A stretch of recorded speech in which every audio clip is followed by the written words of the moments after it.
حضور کے میلاد کی بزم دو چار چیزیں میلاد میں بڑی یاد رکھنے والی ہیں۔ اب آپ زیادہ توجہ کریں، موبائلوں والے بھی ذرا میری طرف دیکھیں۔ میلاد ایک انقلاب کا نام ہے، یعنی میلاد شریف سے پہلے لوگ کفر و شرک کرتے تھے، میلاد کے بعد ان کا ارادہ ہو گیا کہ اللہ وحدہ لا شریک، عقیدہ ہو گیا کہ اللہ، تو اس کا مطلب ہے میلاد ایک انقلاب ہے۔ میلاد سے پہلے لوگ بیٹیوں کو زندہ دفن کرتے تھے، اب میلاد ہو گیا، اب جو بیٹی کی پرورش کرے گا، حضور فرماتے ہیں جس طرح میری دو انگلیاں جڑی ہوئی ہیں میرے ساتھ جڑ کے جنت میں جائے گا۔ پہلے لوگ یتیموں بیواؤں کے ساتھ بڑا ناروا سلوک کرتے تھے، میلاد ہو گیا، حضور فرماتے ہیں جو یتیموں اور بیواؤں کی مدد کے لیے نکلا ہو سمجھو اللہ کے رستے میں جہاد کر رہا ہے۔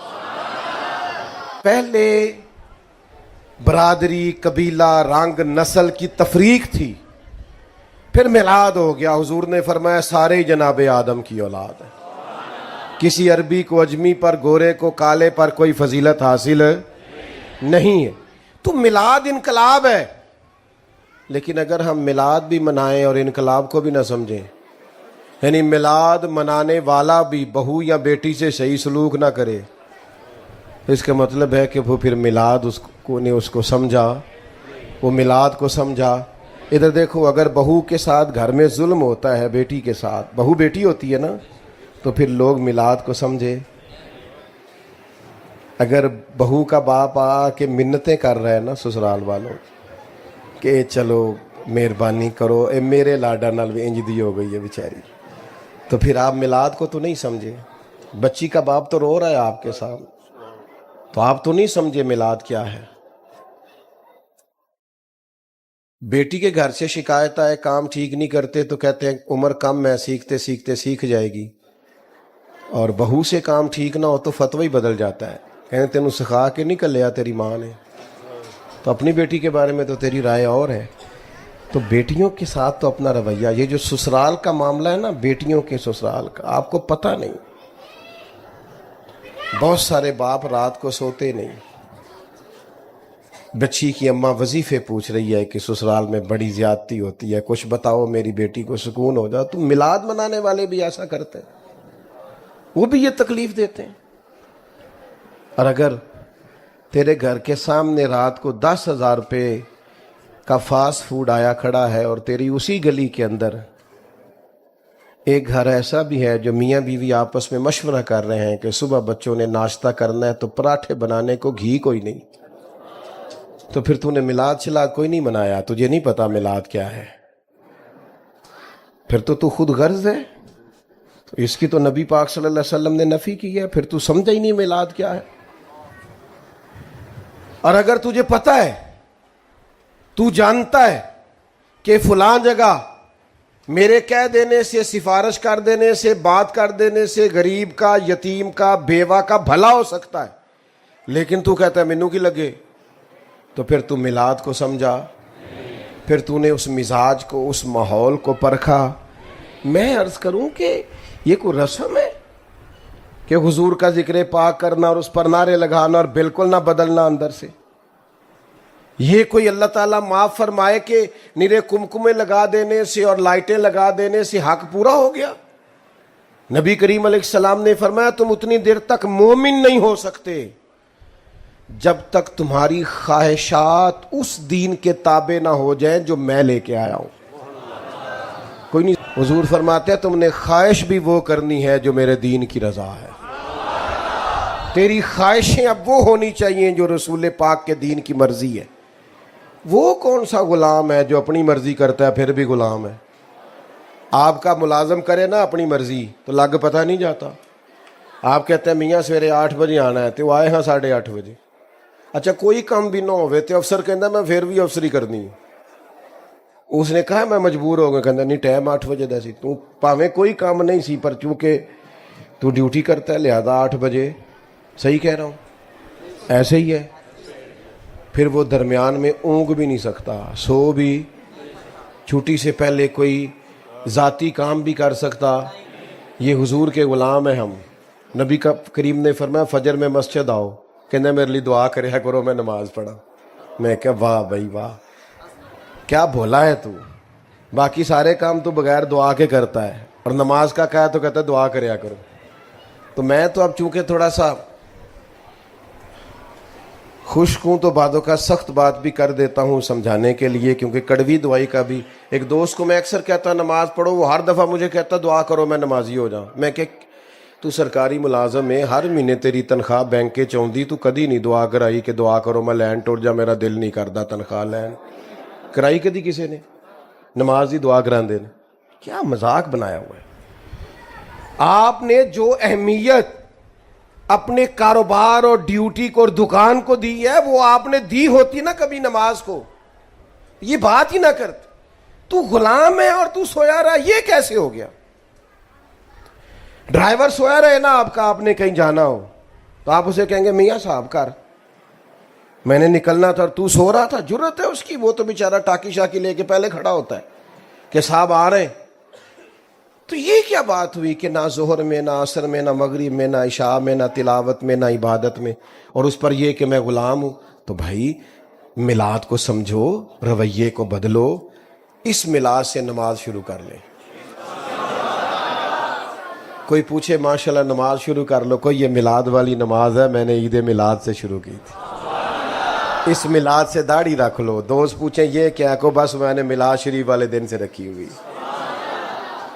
معاف کر دو, بہت سارے لوگوں کو معاف کر دو, خود فون کر کے رشتہ داروں کو معاف کر دو کہ جا تجھے معاف کیا. کوئی کی گل ہے یار, میں خوش بڑا میرے نبی دا میلاد, درگزر کرو. سنیں جی سنیں, بات کو سمیٹنے کا ٹائم ہے, سنیں. اللہ آپ کو سلامت. بھائی کچھ عملی کام کرو میلاد کے موقع پر, جس سے فرق پڑے کہ ہم سچ مجھ میں میلاد منا رہے ہیں. ورنہ محض نعرے لگانا اور محض یہ کرنا, اس کی ہم نفی نہیں کرتے, لیکن جب تک عملی تقاضوں پہ نہیں نہ آئیں گے اتنی دیر تک پھر ہمیں ذاتی طور پہ بھی اس کا وہ نفع نہیں ہوگا جو کہ ہونا چاہیے, جو نبی کریم صلی اللہ تعالی علیہ وسلم کے تشریف لانے کی خوشی میں انعقاد پذیر ہوتی ہے. اللہ تبارک و تعالی نے ہمیں بے شمار اور لاتعداد نعمتوں سے بہرہور فرمایا ہے, اور اللہ کی ہر نعمت, اللہ تعالیٰ کا ہر احسان, اس کی بے پناہ عنایات اس بات کا تقاضا کرتی ہیں کہ ہم اللہ کی نعمتوں کا شکر ادا کریں. بھائی میں نے تو صرف خاموشی کا مطالبہ کیا ہے, اور بڑا جائز سا, صرف خاموش ہو جائے, کسی کو نہ بٹھائیں جی, رہنے دیں, اب چھوڑ دیں, آپ مہربانی کریں.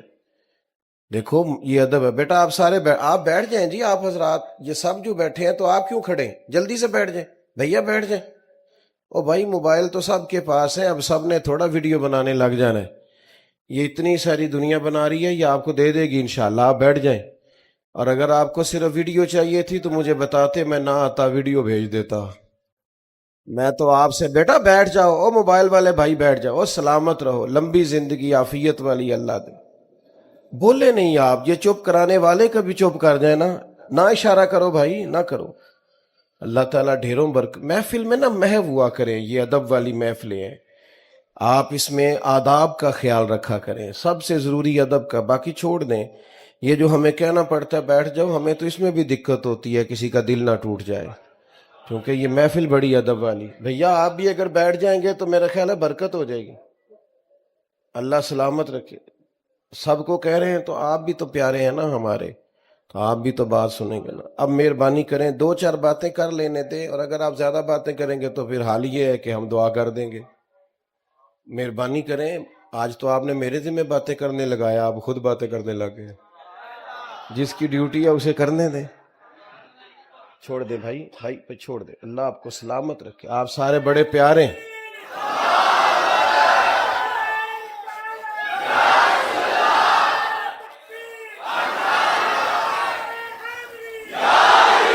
میں نے ایک دوست سے کہا کہ یار آپ مجھے بلا تو لیتے ہیں لیکن میرے 20 منٹ تو محفل ٹھیک کرنے میں لگ جاتے ہیں. تو مینوں کہنے لگے تواڈے آن تے بندے پریشان ہی بڑے ہو جاندے نے. تو آپ تو پریشان نہیں ہے نا ماشاء اللہ. اچھا چلو شکر ہے. خوش رہیں. اللہ تعالیٰ ہمیشہ آپ کو پریشانیوں سے بچا کے رکھ. اللہ تعالیٰ کی ہر نعمت اس کا حق ہے کہ اس کا شکر ادا کیا جائے. اور نعمتوں کا شکر ادا کرنے سے فائدہ یہ ہوتا ہے کہ ایک تو نعمت محفوظ ہو جاتی ہے، دوسرا نعمتوں میں اضافہ ہو جاتا ہے. اللہ تعالیٰ نے فرمایا لَإِن شَكَرْتُمْ لَأَزِيدَنَّكُمْ، اگر تم شکر ادا کرو گے تو ہم نعمتوں میں اضافہ کر دیں گے. تو ہمارے مفسرین نے یہاں ایک بات لکھی ہے کہ اضافہ اسی میں ہوتا ہے نا جو پہلے محفوظ ہو جائے. تو اضافے کا مطلب یہ کہ شکر کرنے سے نعمتیں محفوظ ہو جاتی ہیں اور ان میں اضافہ ہو جاتا ہے. ہمارے ہاں جو نعمتیں ہوتی ہیں، بیٹا آپ لوگ بیٹھ جائیں نا، آپ محفل میں یہ کوئی چلت پھرت نہ کریں، چھت پہ بیٹھ جائیں آرام سے، کوئی اٹھے نہ، یہ آداب کے خلاف ہے بیٹا. آپ یہ دینی محفل ہے، سیاسی جلسہ نہیں پیارے بچوں.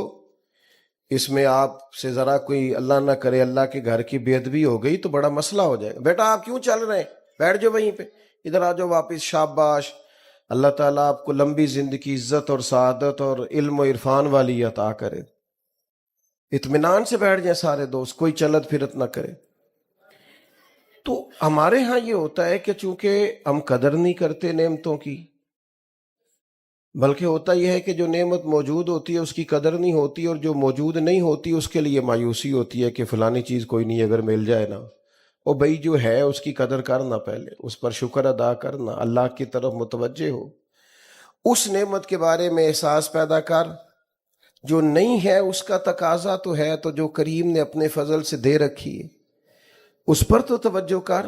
تو میرے بھائیوں، سب سے پہلی بات تو یہ ہے کہ ہر نعمت، اللہ کا ہر احسان، چھوٹی سی چھوٹی چیز بھی اگر آپ کے پاس نہ ہو تو آزمائش ہو جائے گی. تو اللہ کے انعامات کا، احسانات کا شکر ادا کریں. اور دوسری بات یہ یاد رکھیں کہ اللہ کی سب سے بڑی نعمت ہم پر یہ ہے کہ ہم نبی کریم کے غلام ہیں. ہم چونکہ مسلمان ہیں خاندانی طور پر، ہمارے والد اللہ کے فضل سے دادا پردادا سب مسلمان تھے. تو حضور علیہ الصلاۃ والسلام کا کلمہ پڑھنے کے لیے ہم نے کوئی قیمت نہیں چکائی، ہمیں کسی تکلیف سے نہیں گزرنا پڑا، کوئی مشقت نہیں کرنی پڑی. کوئی چیز مشقت سے حاصل ہوتی ہے نا تو اس کے بارے میں انسان کے ذہن کی کیفیات کچھ اور ہوتی ہیں. تو چونکہ اللہ کے فضل سے والدین مسلمان تھے، ددحال ننہال مسلمان تھے، تو کلمہ وراثت میں ملا. تو شعور کی وہ جو پختگی ہونی چاہیے وہ اس لیول اور اس پائے کی نہیں، چونکہ قیمت دے کے چیز لی ہو تو پھر اس کی قدر اور ہوتی. صحابہ کرام علیہم رضوان اللہ کا بڑا ہی شکر ادا کرتے تھے کہ شکر ہے ہم رسول پاک کے غلام ہیں، اور وہ اس پر نہایت فرد کا اظہار کرتے تھے، مسرور ہوتے تھے. اللہ تعالیٰ نے حکم بھی دیا ہے کہ جب اللہ کا کوئی احسان ملے تو خوش بھی ہونا چاہیے. ارشاد فرمایا قل بفضل اللہ وبرحمتہ فبذلک فلیفرحوا. اے محبوب علیہ السلام، آپ ان سے فرما دیں کہ جب اللہ کا فضل اور اس کی رحمت ملے تو چاہیے کہ خوشی کا اظہار کریں. کچھ لوگ خوش بھی نہیں ہوتے، یہ بھی بڑا مسئلہ ہے. وہ بہت سارے نعمتیں موجود ہوتی ہیں لیکن طبیعت اس طرح کی ہوتی ہے کہ ہر وقت کسی نہ کسی پریشانی کا شکار رہتے ہیں. بلکہ بعض لوگ تو سوال کرتے ہیں، کہتے ہیں کہ ہم پتہ نہیں کیا بات ہے ہم خوش نہیں ہوتے. تو خوشی تو آپ کے اندر ہے، غم بھی آپ کے اندر ہے. اگر آپ اللہ کی نعمتوں کو اور احسانات کو یاد کر لیں گے اور کہیں گے کہ اللہ کے مجھ پر بڑے احسانات ہیں تو آپ خوش ہو جائیں گے. اور اگر آپ کہیں گے فلاں کے پاس فلاں ہے اور میرے پاس نہیں ہے تو ظاہر ہے پھر اس سے تکلیف پیدا ہوگی اور انسان مایوسی کی طرف جائے گا. تو ایک تو نعمتوں کو یاد کریں، اور سب سے بڑی نعمت حضور کی ذات ہے. اور دوسرا خوش ہونے کا مزاج بھی بنائیں، مطمئن رہا کریں، اپنی طبیعت کو ٹھنڈا رکھا کریں.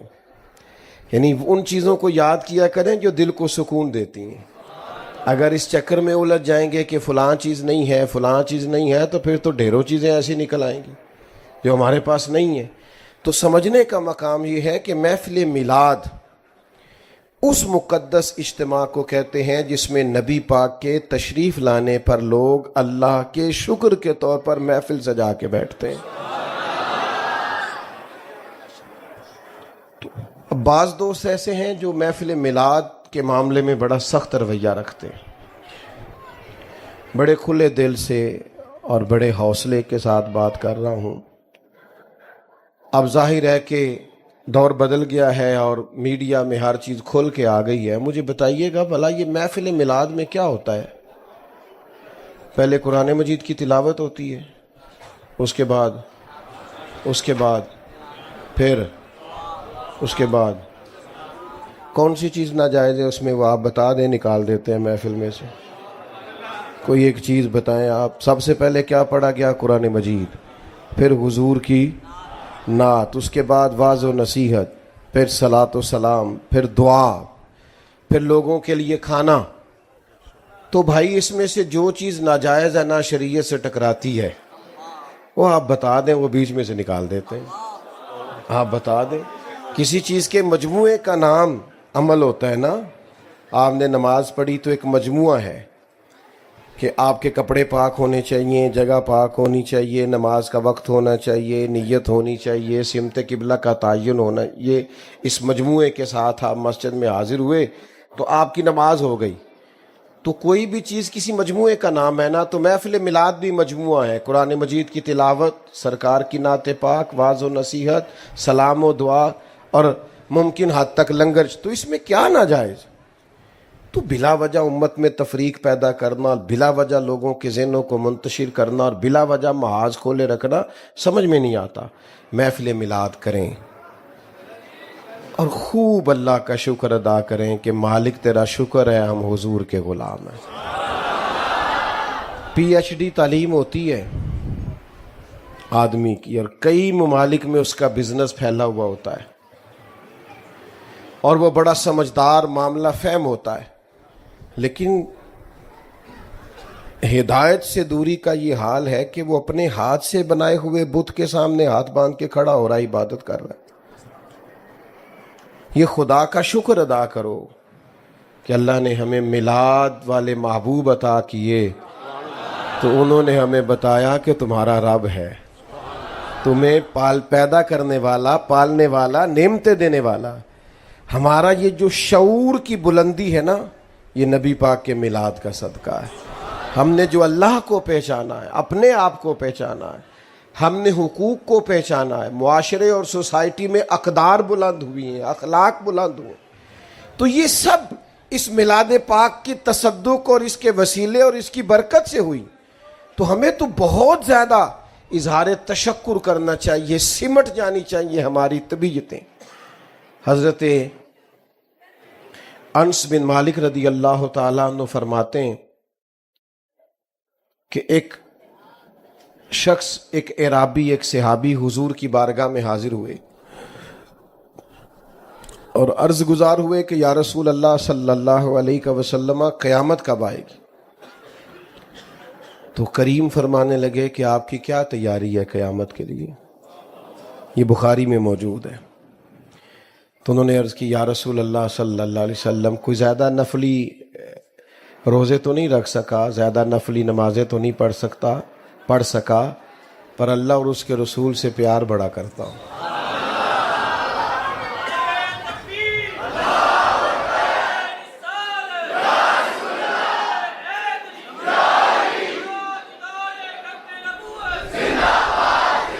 عرض کی یا رسول اللہ صلی اللہ علیہ وسلم میں اللہ رسول سے پیار بڑا کرتا ہوں.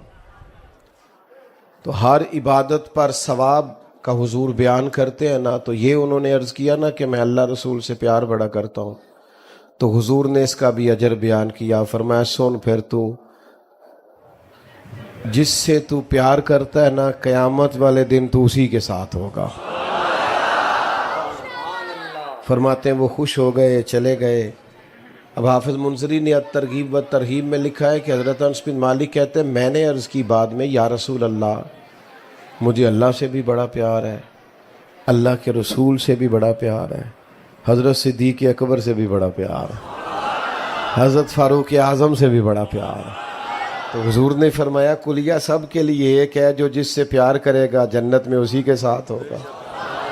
اب ذرا حضرت یہ تو بات یہاں تک تو حدیث پاک کی بات تھی، اب اس پر تبصرہ ہے حضرت انس بن مالک کا۔ 10 سال حضور علیہ السلام کے کاشانہ نور میں رہنے والے یہ سرکار کے غلام یہ اس پر تبصرہ کرتے ہیں، اس روایت کے بعد اس پر گفتگو کرتے ہیں، اپنا ذوق اس پر بیان کرتے ہیں۔ فرماتے ہیں مجھے زندگی میں 3 بار بڑی خوشی ہوئی، ایک اس دن جس دن میں نے کلمہ پڑھا، اور ایک اس دن جس دن حضور مکہ مکرمہ سے مدینہ طیبہ تشریف لائے، اور ایک اس دن جس دن حضور نے فرمایا جو جس سے پیار کرے گا قیامت میں اسی کے ساتھ ہوگا۔ تو دوستو وہ تو کہتے ہیں سب سے زیادہ خوشی اس بات پر ہوئی کہ حضور تشریف لے آئے، لیکن ہمارے ہاں کچھ تو لوگ سرے سے وہ ہیں جو انکار ہی کر رہے ہیں، وہ مزاج ہی نہیں رکھتے، وہ کہتے ہیں ادھر آنا ہی نہیں، اور جو خوشی کرتے ہیں تو وہ بھی زیادہ تر سٹیٹس بھی کر لیتے ہیں، پوسٹ پہ ہی کر لیتے ہیں، وہ بھی زیادہ تر بیچارے لائیو ہو کے کر لیتے ہیں۔ اس خوشی میں روحانیت ہونی چاہیے، معنویت ہونی چاہیے، آپ کا دل لگے، آپ کی طبیعت جمے کہ واقعتاً یہ جو میں کر رہا ہوں یہ حضور کے تشریف لانے کی خوشی پہ کر رہا ہوں۔ اس کے لیے قلبی واردات کا ہونا ضروری ہے، روح کا حاضر ہونا ضروری ہے، ورنہ آپ کو پتہ ہے ہمارے جلسے میلے بن گئے، وہ ادب ہی نہیں رہا۔ آپ مجھ سے پیار کرتے ہیں، مجھ سے ناراض نہیں ہوں گے۔ ویسے ہماری اہل سنت کی محفل میں کوئی بندہ ننگے سر نہیں آتا تھا، سوال ہی نہیں پیدا ہوتا تھا، لوگ باوضو ہوتے، چونکہ وہ سمجھتے تھے میں بہت بڑی برکت والی جگہ پہ جا رہا ہوں، خوشبو لگاتے، لباس بدلتے، سعادت مند ہو کے حاضر ہوتے۔ میں نے عرض کیا ہے کہ آپ ناراض نہیں ہوں گے، لیکن یہ کہ آہستہ آہستہ ہم نے جلسوں کا جو معیار بنا دیا ہے، اور بس وہ ایک نئے سٹیٹس کے لیے ایک نئی ریل ہمیں مل گئی ہے، یہ دینی محفلوں کا یہ مزاج نہیں تھا۔ میں تو بہت ساری جگہوں پہ نہیں جاتا، معذرت کرتا ہوں، اس لیے کہ مجھے ایسے محسوس ہوتا ہے کہ وہ جو خاص روحانیت اور خاص اس کے اندر نورانیت اور جذبات اور روح ہونی چاہیے وہ کہیں ہماری چلی گئی ہے، اور پھر ریٹ لگنے لگ گئے ہیں 40,000 کی تقریر اور 20,000 کی نعت اور 25,000 کی تلاوت۔ مجھے بتاؤ جس کو پتا ہو کہ ہم نے 40,000 دے کے بندہ بلایا ہوا ہے تو اس کی بات اثر کرے گی؟ وہ کہے گا تو پیسے لیا نیا گل کرن دی، کیا مثلا اس میں کیا اثر رہ جائے؟ اور ویسے بھی یعنی کوئی ریٹ ہے صحیح اس کا؟ تم حضور کے غلام ہو اور تمہارا ریٹ ہو سکتا صحیح ہے؟ نبی پاک کے غلام تو ان کی تو قیمت لگ ہی نہیں سکتی۔ حضرت عبداللہ بن حذافہ کو گرفتار کر لیا نا رومیوں نے، تو روم کا بادشاہ کہنے لگا کہ جتنی دولت آپ کہتے ہیں میں آپ کو دیتا ہوں، آپ بہادر آدمی ہیں، ہم آپ کو مارنا نہیں چاہتے، جتنی دولت آپ کہتے ہیں تو آپ ہمارے دین میں آ جائیں۔ تو حضرت عبداللہ ابن حذافہ کہنے لگے تو بیوقوف لگتا ہے مجھے جو مجھے آفر دے رہا ہے، حالانکہ کپڑے کئی جگہوں پہ پیبند لگے ہوئے۔ کیا مطلب؟ فرمانے لگے میں میدان میں جہاد کرنے آیا ہوں، تو پیسوں کی بات کر رہا ہے، مجھے پیسے نہیں چاہیے، میں تو شہادت ڈھونڈتا پھرتا ہوں۔ کوئی نہیں سمجھ آئی آپ کو؟ او جو اس کے نام پر مرنے کو جگہ تلاش کرتے ہوں کہ کہیں ان کے نام پر شہادت مل جائے، وہ پیسوں کا مطلب یہ تو بڑی سطحی سی بات۔ یہ جس پیار سے آپ لوگ اس گرمی کے موسم میں آئے ہیں، اور جس طرح سے بچے، جوان، اور پھر سب سے مزے کی بات یہ کہ جوان لوگ زیادہ، تو اس والہانہ پر میں دوپہر میں آپ میری بات سننے آئے ہیں، تو پھر میں بڑا ہی چھوٹا آدمی نہیں کہ اتنی محبتوں کے باوجود کہوں کہ مجھے ملے گا کیا، اتنے پیار کے باوجود کہوں کہ مجھے مثلاً آپ نے دینا کیا ہے۔ او بھائی، یہ اس طرح کے پیار دنیا میں نہیں ملتے، اس طرح کے شوق نہیں ملتے، اور یہ کروڑوں اربوں لگا کے بھی نہیں اکٹھے کیے جا سکتے. یہ جو پیار ہے یہ سرکار کے صدقے ہی ملا کرتا ہے. یہ حضور کے غلاموں، میں کبھی کبھی کہتا ہوں ناز سے اور عاجزی سے اور اللہ سے ڈر کے کہ خدا جانے بلندی ہے کہ پستی، پر جہاں میں ہوں وہاں کوئی نہیں ہے.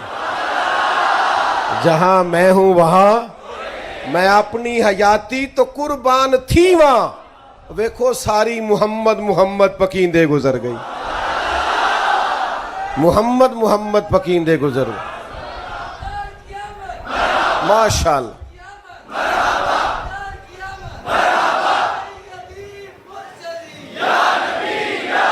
تو آپ سے عرض کرتا ہوں کہ ماشاءاللہ ماشاءاللہ. تو عرض یہ کرتا ہوں آپ کی خدمت میں کہ میرے عزیزو، ہمارے کرنے کا کام یہ ہے کہ ہم نا یہ اس سے نکلیں. حضرت عبداللہ ابن حذیفہ فرمانے لگے یار تو عجیب آدمی ہے، میرا ریٹ لگا رہا ہے اور میں شہادت کے لیے نکلا ہوا ہوں. تو وہ کہنے لگا چلیں آپ کے بہت بڑا میری سلطنت میں عہدہ لے لیں. تو آپ فرمانے لگے صحابی رسول ہونے سے بڑا بھی کوئی عہدہ ہے؟ صحابہ وہ صحابہ تھے جن کی ہر صبح عید ہوتی تھی. خدا کا قرب حاصل تھا، نبی کی دید ہوتی تھی. تو وہ کہنے لگا معاذ اللہ ثم معاذ اللہ، رات کو اس کے کمرے میں کوئی جوان لڑکی بھیجو. سنو میلاد پہ آنے والے جوانوں، ساری رات لڑکی بیٹھی رہی اور آپ نفل پڑھتے رہے. تو وہ جو گمراہ کرنے آئی تھی وہ سویرے کلمہ پڑھ گئی. اب میری نگاہوں میں جچتا نہیں کوئی، کیونکہ جیسی میری سرکار ہے ایسا نہیں کوئی. یہ دنیا کا حسن ہمیں کہاں لبھا سکے گا جن کی نظریں گنبد خضرا پہ رہتی ہوں یا جلوہ والدعا پہ رہتی ہوں. تو میلاد کی بزم کو نورانی بنائیں، روحانی بنائیں، معنویت والی بنائیں. آ کے مزہ آئے، بیٹھ کے مزہ آئے، اٹھ کے جائیں تو کئی دن لطف رہے کہ حضور کے میلاد پاک میں آئیں. اس میں سرور ہو، اس میں درد ہو، اس میں کیف ہو. یہ جو انداز ہے نا، وہ ہمارے ہاں میلاد کی محفل میں بھی کسی امیر آدمی کو لوگ صدر بنا لیتے ہیں. وہ کرمالا ٹوپی بھی داری لے کے آتا ہے کسی کو، ادائیں ذرا میں مسیتے جانا ہے. اور جس بابا جی کو 35 سال ہو گئے ہیں نا فجر کی اذان دیتے، ان کی صدارت کراؤ محفل میلاد. جس کو 30 سال ہو گئے مسجد میں جھاڑو دیتا اس کی صدارت کراؤ. اور جس امام مسجد نے آپ کی 3 نسلوں کو قرآن مجید پڑھایا، نماز پڑھایا، اس کی صدارت کراؤ. ایتھے بھی تسی تگڑے نہیں پا لیا محفل آتے. اور نعت کا بھی ہمارا بڑا سیاںا ہوتا ہے، بڑا سمجھدار. انہوں پتہ ہے نوٹ کی دی جیب بیچنے، وہ پھر وہ نام پتہ کرتا ہے. پھر کہندا ہے حاجی صاحب شیر تہاڈی نظر ہے. میں کہ میرے کو پیسے ہوندے تے میری نظر بھی ہو جانا سی. پیسے ادھر ہے نا تو سارے اس طرف تو نے. اور کتنا تو نادان ہے. شیر حضور کے نام کا اور نظر حاجی کی نہ کر ایسے. یہ مدینے والے کی بات ہے. اعلیٰ حضرت بریلوی چلے گئے نا دکان پہ تیل لینے، سرسوں کا تیل. تو دکاندار سے کہا یہ تیل دے دو. تو اس نے بوتل تیل کی بھر دی. فرمایا کتنے کی؟ کہنے لگا حضور ویسے تو 5 آنے کی ہے، آپ ہمارے عالی میں 3 آنے دے دیں. آپ نے پورے ہی 5 دیے. فرمایا میں اپنا علم 2 آنے کا نہیں بیچتا. ہاں کروں مدح اہل دول رضا، پڑے اس بلا میں میری بلا. میں گدا ہوں اپنے کریم کا، میرا دین پار آئے نہ. اعلیٰ حضرت کے شہزادے تھے ہمارے دادا شیخ حضور مفتی اعظم ہند رحمت اللہ علیہ. علامہ ارشد القادری رحمت اللہ علیہ کہتے ہیں میں نے جلسے پہ بلایا تو واپسی پہ میں کچھ پیش کرنے لگا. پوچھا یہ کیا ہے؟ تو مجھے کہنا چاہیے تھا نذرانہ ہے، ہدیہ ہے جو قبول کرنا حضور کی سنت ہے. تو میں نے کہا جی یہ کرایہ ہے. جلدی میں میرے منہ سے نکل گیا یہ. تو کہنے لگے پیسے لپیٹ کے دوبارہ میری جیب میں ڈال دیے. کہنے لگے میں احمد رضا کا بیٹا ہوں، کرائے کا مولوی نہیں کہ جو کرایہ دے بلا لے. جو اور یہ ہوتے ہیں کرائے کے مولوی بھی اللہ ماشاءاللہ ہوتے ہیں. کمال ہو جاتی ہے. جہاں جاتے ہیں وہیں کے مرید ہیں، جہاں جاتے ہیں وہیں کے کلابے. میں ایک جگہ پہ چلا گیا تو مجھے روکا دے دیا. کہنے لگے یہ مہمان خصوصی، ان کا بھی نام لینا ہے، ان کا خصوصی تعاون ہے، ان کا بھی نام لینا ہے. یہ صدر ہے مسجد کے، ان کا بھی نام. میں کہ تساں تے مینوں کیا سی حضور دی تعریف کرنی تے اے میں کہ کسی اور موقع تے رکھیا جے. سانو تخت ہزارے دی لوڑ کی. ਨਾਲੇ ਕੀ ਲੱਗੇ ਸ਼ਹਿਰ ਬੰਬੋਲ ਦੇ ਨਾਲ, ਅਸੀਂ ਤੇ ਆਪਣੀ ਬਾਲ ਕੇ ਸੇਕਨੇ।